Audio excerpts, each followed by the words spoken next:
આજે હવે 25 ડિસેમ્બર એટલે નાતાલ છે, એટલે જે 30 ડિસેમ્બરની ભાઈઓની મેરી ક્રિસમસ નાતાલની બાવનની પર્વત તમામ 30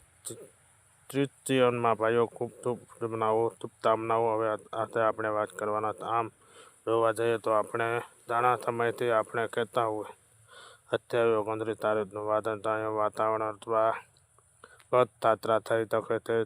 જો તે આપણે રાજ્યની અંદર 24 ઓક્ટોબરથી લઈને 2 નવેમ્બર સુધી આપણે માવઠું ચાલ્યું હતું. 2 નવેમ્બર પછી આકાશમાં ખુલ્લું થયું, ત્યાર પછી આપણે કોઈ ખાતરાની વાદળ જોવા ન મળ્યા હતા. પણ 19 ડિસેમ્બર ફરીથી આપણે ખાતરાના ઘણી જગ્યાએ જોવા મળ્યા હતા. 19 તારીખે 4 દિવસ સુધી આપણે રાજ્ય અલગ અલગ વિસ્તારોમાં જોવા મળ્યા. રાત્રિના સમયના વાદળ પણ થયા હતા.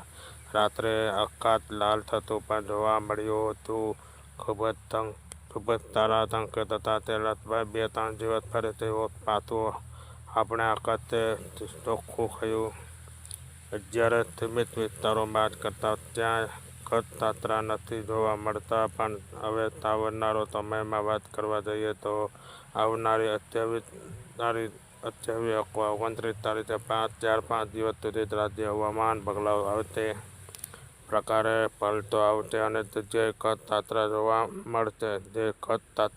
મળશે. આમ જોવા જઈએ તો મોટાભાગે તેની અસર છે સૌરાષ્ટ્રમાં કચ્છ અને ઉત્તર ગુજરાતના વિસ્તારમાં અંદર જોવા મળે તેવી શક્યતા છે. ઘણી જગ્યાએ આપણે કચ્છ હશે આકાશની અંદર કચ્છના જે વાદળ લીટોતા થાય પ્રકારના કચ્છ થશે. કોઈ જગ્યાએ વાદળ એકદમ થોડા હોય, ટાઈપના ખાતા વાદળ પણ જોવા મળશે. જગ્યાએ માવઠું થવાની હોય એવા વાદળ પણ ચોક્કસ જોવા મળશે અને ના વેસ્ટર્ન ડિસ્ટર્બન્સ લેયર કારણ થવાનું છે, જેના કારણે સૌરાષ્ટ્ર કચ્છમાં અથવા ઉત્તર ગુજરાતમાં સીમિત વિસ્તારો છૂટોછવાયા, કોઈ વિસ્તારમાં અંદર 31 પહેલી તારીખ આમ પણ 3 દિવસમાં અંદર કોઈ જગ્યાએ એકદમ સામાન્ય માવઠા ઝાપટાથી પણ પડી શકે. તો માવઠાની ઝાપટાની વાત એમાં લિમિટ વિસ્તારોમાં, એટલે બહુ કંઈ કોઈને ચિંતા કરવાની જરૂર નથી. સીમિત વિસ્તારોમાં એ પણ થોડા સમય માટે એકદમ સામાન્ય ઝાપટા પડે એવી શક્યતા છે. એટલે આમાં કોઈ બહુ આને ચિંતા વિષય નથી. એટલે કોઈ માવઠાની આગાહી ડરવાનું ગભરાવાનું નથી. પણ એ ચોક્કસ છે હવામાન પલટો આવવાનો છે.